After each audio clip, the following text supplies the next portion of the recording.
You know, politics gets in the way a lot, sometimes even in the way of dying kids. I wanted to start tonight with all the enthusiasm of the first show the new year deserves. But when I found out the Eric Trump Children's Foundation was being forced to suspend operations, I was furious. It happened on Christmas Eve. That night when most children dream about what Santa has in store for them in that bag chock full of goodies.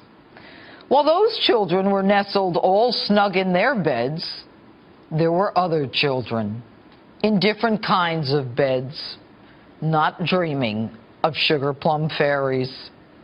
Those children, the unluckiest of them all. Because someone was a crook, those children lost. Because someone lined their own pockets from their so-called charity, laundering money from foreign governments and oligarchs under the guise of starting a presidential library, but actually seeking to pay lawyers in sexual harassment judgments, those children lost. Because a self-admitted dead broke, penniless couple parlayed their charity into a pay-for-play and $250 million for themselves. These children lost. And of course comes the New York Times in their perennial state of moral inequivalency, echoing claims of influence peddling from the shady Clinton Foundation, where authorities refuse to even lift the veil of corruption, opining that surely Eric Trump's Children Foundation will influence peddle, albeit not admitting that the Clintons did.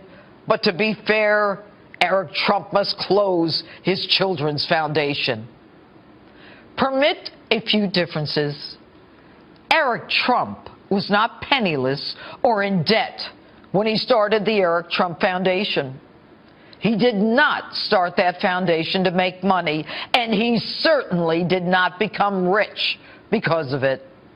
Here's what his own wife told me in Florida.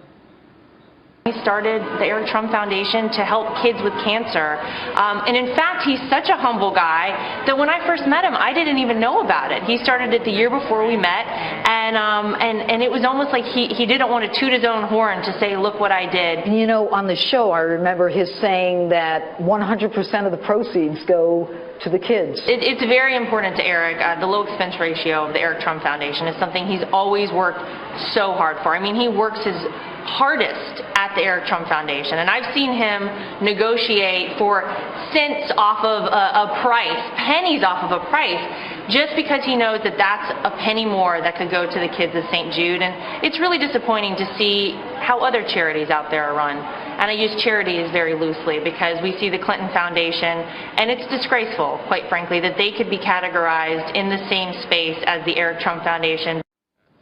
Eric was 21 years old when he followed through on his dream to create a children's foundation.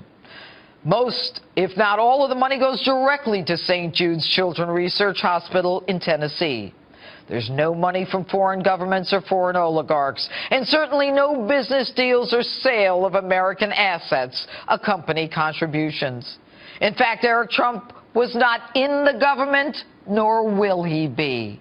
No charity money was ever used to fly around in private jets or to live a life to which he was unaccustomed. Eric can actually trumpet concrete accomplishments like the intensive care unit at St. Jude's opened on February 2015 before his dad was ever a candidate for anything. All the money's raised, almost 100%, given to the charity for the foundation, millions, almost 20 million, operated with one employee, Eric shouldering operating costs himself. And so this past Christmas Eve, those children not dreaming of toys or sugar plum fairies, but the ones praying their next chemo or blood transfusion wouldn't hurt so much. Some even praying that death wouldn't visit their rooms that night. hoping maybe, just maybe, an angel would come with a gift. Not a gift of toys, but a gift of life. All because a young man named Eric. They lost that night. Yes, it was the unluckiest of them all who suffered that night, because a young man who did nothing but good for all the right reasons could not continue to do good because evil was assumed to be the norm, as Scrooge and the ghosts of the Clintons past visited the Eric Trump Foundation and the children who benefited. And that's my open. Tell me what you think on my Facebook page or Twitter. #Judge Jeanine.